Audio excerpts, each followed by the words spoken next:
Who's the most valuable character? Let's find out. Hey guys, Crow here, and today I'm going to be going through all of the current and future banners and talk about who's worth pulling and who's not. I'll also be talking about their weapons too. If you're a new player, then just know that these banners are stacked. Here's a quick overview. So phase 1 we have Augusta, Carlotta, and Shorekeeper. Phase 2 is Yuno and Chakona. Alright, let's start with the current banners first. Brant. So if you have Lupa, then Brant is a must pull for you, since you need 3 fusion characters to get all of Lupa's buffs, and Brant is the only fusion healer in the game. I sometimes even forget that this guy's a healer because his damage is way too high for a healer, and bro shields your whole team too, like they all get their own shield. He's also really good if you're having issues with the holograms. Bro makes them a lot easier. His field time is pretty low too, so perfect. Lupa just made his pull value skyrocket. You just can't go wrong with him. But yeah, if you don't have Lupa, then he's not really a must pull. So if you don't have Changli or Lupa, then you can play him as a main DPS with a basic attack damage jump character like Roccia or Sanhua, and of course the healer. But at that point, I would just pull a main DPS instead of him. His biggest downside is his signature weapon. I know he can work fine without it, like you can just give him the standard 5-star sword and the molten rift set, but having his signature just makes him a better unit, like way better. To be honest, if you don't have his signature weapon, then I wouldn't very recommend farming the path breaking courage set for him. That set is pretty hard to build. I mean the ER requirements, while still trying to balance the crit rate and the crit damage, just nah. And you're only farming that set for him, like nobody else can use it. But it's fine to use that set if you're planning on pulling his signature in the future. Just give him the 4-star weapon, Overture, and you should be fine. But yeah, if you have him and Lupa and then you have some pulls left over, then I would really recommend you to try to get his signature weapon. I mean the weapon banner is guaranteed in this game, and his weapon banner is probably one of the best banners we've had in the game so far. The variation, this thing is better than some 5-star weapons. Trust me, having this is great. It gives you conserve energy, so yeah, less field time. You usually want this on your healer, and to lower their field time, the more time for your DPS to do damage. We also have the Overture. It's a great weapon for Brant or Sanhua. It's a sword version of the variation, so yeah, shoot for the stars, and if you miss, then you land on the moon. I don't know how that saying goes, but yeah. As for a gun, it's not really that great. So yeah, 2 out of 3 great weapons. This is probably the best time to pull his weapon if you're going for it. But yeah, just keep in mind, you might get 10 of the guns and none of the variations or the overtures, just the gun. So yeah, bro needs high investment, but he kinda makes up for it with his performance. And then we have Cantarella. She can heal, she does off-field coordinate attacks and slows the enemies for you. Again, she doesn't really have a place in the meta right now. Her only uses are coordinate attacker and skill damage amp for Jinhsi. If you're using Jaja in your Carlotta team, or skill amp for units like Carlotta, if you have no one else. But then again, Tauchi exists. If you have Phrolova, then I really recommend you to pull her. She's like the core of this team. Think of her as a brand of Lupa's team. You can skip Roccia, but I really recommend you to pull Cantarella if you have Phrolova. The 4 stars on her banner and Brand's banner are insane though. I mean Dungeon, she can be a good DPS or give Havoc damage jump with her outro. Yang, one of the best 4-star characters in the game, especially when pairing base with her grouping. Morphe, great off-field damage and gets better with more copies. And heavy attack damage jump, so yeah, good to have. As for her weapon, well, she has the same 4 stars as Brant. So if you already have Brant's weapon and you're willing to try your luck, which I don't recommend, never pull on a banner for the 4 stars. You might get unlucky. But yeah, if you have the String Master, then you don't really need her weapon. I personally skipped her weapon and got Phrolova's weapon instead. Now let's get to the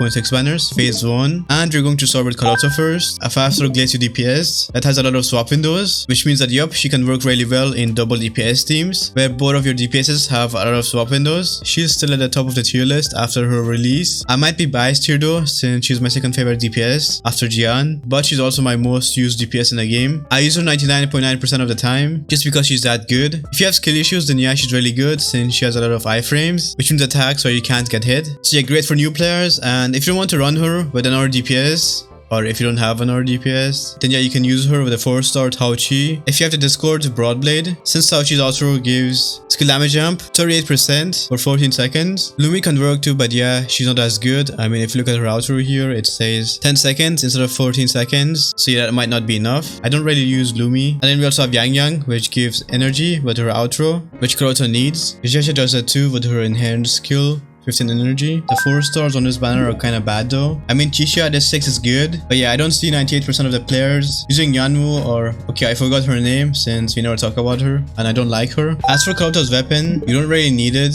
The standard 5-star gun is enough to clear endgame, but if you really like her and you want to see her do high damage numbers, then there's no harm in pulling her signature weapon. I mean the standard 5-star gun is more of a support type weapon. Since it doesn't really buff Carlotta's damage, it buffs the next character that you switch to's damage, so yeah, this is more of a sub DPS best weapon. Her signature weapon is the best pistol in the game. Any pistol character in the game that does damage wants it. I personally have this weapon on 2 of my accounts since it's that good. Next we have the only multiple character in the game, the Shorekeeper. She heals you, fixes your bad builds since she gives you crit damage and crit rate, but that's not all since she also fixes your skill issues by giving you 3 free dodges if you get hit. I know with each team slowly getting their own premium healer, she's not that much of a multiple anymore. She loses value each version, but to be honest I think it's a good thing. It just frees up the Shorekeeper for more teams, so you don't have to really think about what teams you're gonna use her in. I mean, she can work in almost every single team in the game, while those premium healers, they only work in their premium team or in certain teams, so she's still a good pick. I'm personally going to pull her S2 since I love her. I mean, her story was the first one that manipulated me into pulling a character, and you know, your boy made the in-game guide for her. But yeah, I think most people watching this video already have her. She had like 3 reruns and she is in the starter banner, so every new player that cares about the meta already has her since everybody is screaming at you to get her from the starter banner. And she's super easy to build. You can leave all of her skills at level 6 as you can see, like your boy, and yeah, be fine. That's what I did, so pretty cheap.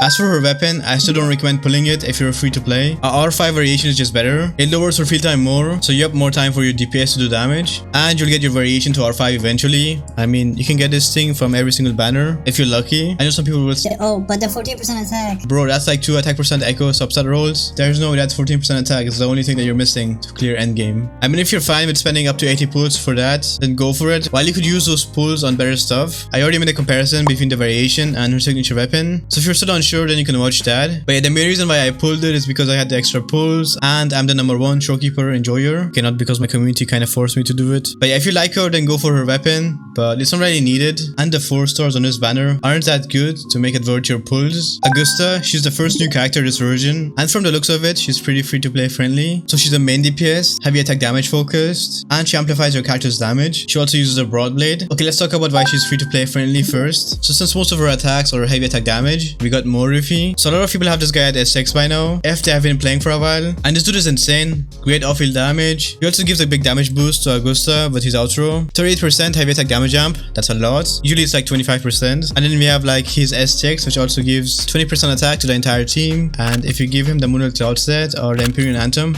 if you want him to do more damage. And of course his best weapon, the Static Mist. It's a standard 5-star gun. I've been telling people to pull this since the release of the game. It gives the next character you switch to 10% attack for 14 seconds. And if you look at Augusta's set here, when she gains a shield, she increases her attack and crit damage. So yup, she does want to attack. So this is already a big boost. And then for a healer, of course the Shorekeeper works in every single team. But if you don't have her, then just use your free Verena. So yeah, if you're a new player and you need a new DPS, then you can't go wrong with Augusta or Carlotta. But looking at their free-to-play teams, I'm leaning more towards Augusta. I mean, Tao-Chi, she just exists for Carlotta, while Morifi actually does some damage. I'll talk more about this in her guide. Her outro is kind of weird though. They usually do this for like the healer, the general healer that like works with every single character. But yeah, this probably means that she can work with a lot of characters if she has a lot of swap windows. I mean, she amplifies the damage of all elements. And before you comment, I know it's called attribute. As for her weapon, well, since the standard 5-star broadblade is so bad, you will want one of the 5-star broadblades on her, like Jian's or Jinhsi's. Jian's broadblade is probably her second best option, since it gives heavy attack damage bonus. So yeah, if you have any of those, then you should be fine, and you don't really need her signature weapon. But if you don't have any of them, and you want the most damage out of her, then yeah, it's worth going for her signature weapon. I mean, if you look at this thing, it has like the highest base attack that I've ever seen on a weapon. Like, look at this, guys. 675 attack. I've never seen that high of attack on a 5-star weapon before. But yeah, since the attack is so high, they had to sacrifice the crit rate, so it's a bit lower. But it's fine, just give her a crit rate forecast. I mean, her echo set already gives her crit damage, so yeah, that should be fine. And yeah, if you look at the weapon stats, we'll only be looking at R1. It's the usual attack, and then the damage type, so heavy attack damage. And since this thing has defense ignore, there will probably be a big difference in the damage numbers between this and the standard 5-star sword when it comes to like the damage chart, so don't be surprised. I mean, it's normal by now. If any weapon has a defense ignore, then yeah, big gap between the standard 5-star weapon, so don't be surprised and don't be shocked. And for the people who want to pull this for Carlos, nope, he doesn't really benefit from this. Lupa's broadblade is better for him, since most of his damage is liberation damage and basic attack damage, not heavy attack, so yeah, don't pull this for him. Alright, let's get to phase 2. So Chakona is probably the easiest choice. If you have Carlotta, then yeah, she's a must pull, but if you don't have Carlotta, then easy skip. I mean, you can pull her now and then wait for Carlotta's rerun, but yeah, she'll just be sitting in your account collecting dust until then. I mean, she can work in a Jian team, a Zani team, or a Phoebe team, but at that point, just pull their best in slot support. But yeah, if you're unsure about her, then yeah, wait until the end of the version. version for a stream to see the upcoming banners. I mean, who knows, Carlotta might get a rerun, but yeah, other than that, she's just there for the people who pulled Carlotta and regret skipping Chakona. As for the 4 stars, well, Basia is the only good one here. I mean, the middle tower has 4 floors now, so you'll need 3 teams and 3 healers. As for Alto, he doesn't really get used much, and Tauchi's copies are just bad. As for Chakona's weapon, you don't really need it. Just give her the standard 5-star gun and pull Carlotta's signature instead, and well, there aren't that many 5-star gun catches in the game. The difference in clear time between having this and not having it is not that big, and this weapon banner is not that good either to make it worth the pulls, so yeah, easy skip for me. As for Yuno, we know from the stream that she has support built into her kit, so healing, and then she also buffs the team's damage. Other than that, we don't really know anything about her or her weapon, but she's a support, so yeah, more value than a DPS. I'll be able to talk about her more once the new version releases, since she'll be added to the in-game character gallery. She's Aero though, so yeah, she might work well with Qiuyuan. Russell doesn't have a 5-star support. As for her weapon, we don't really know anything about it, so yeah, overall, pull Brant if you have Lupa, pull Cantarella if you have Phrolova, pull Chakona if you have Carlotta. If you don't have her for some reason and you need a second healer, then yeah, pull the Shorekeeper. As for Carlotta or Augusta, you can't go wrong with any of them. They both have good free-to-play teams, and I have high hopes for Augusta. As for Yuno, just check the pinned comment when the new version releases. Let me know in the comments who you'll be pulling and why. If you're still missing Asteroids, then don't worry. Crew Games gave us extra codes to give away. You can join our Discord server, link in the pinned comment, and then go to the giveaway channel there to join the giveaway. They gave us a lot of codes, so yeah, I'll have to give away some every few weeks now. And you can also get a free-to-play or forced-to-pay tag on our Discord server for free just by joining. You can use this tag everywhere. You can join our Discord server if you need help with anything in the game. You can ping the game helper role, and you won't ever miss free asteroid codes or events, or if you need help farming echoes. If this video helped you, then you can help me by liking and subscribing, and yeah, have a wonderful rest of your day or night, and thank you so much for watching.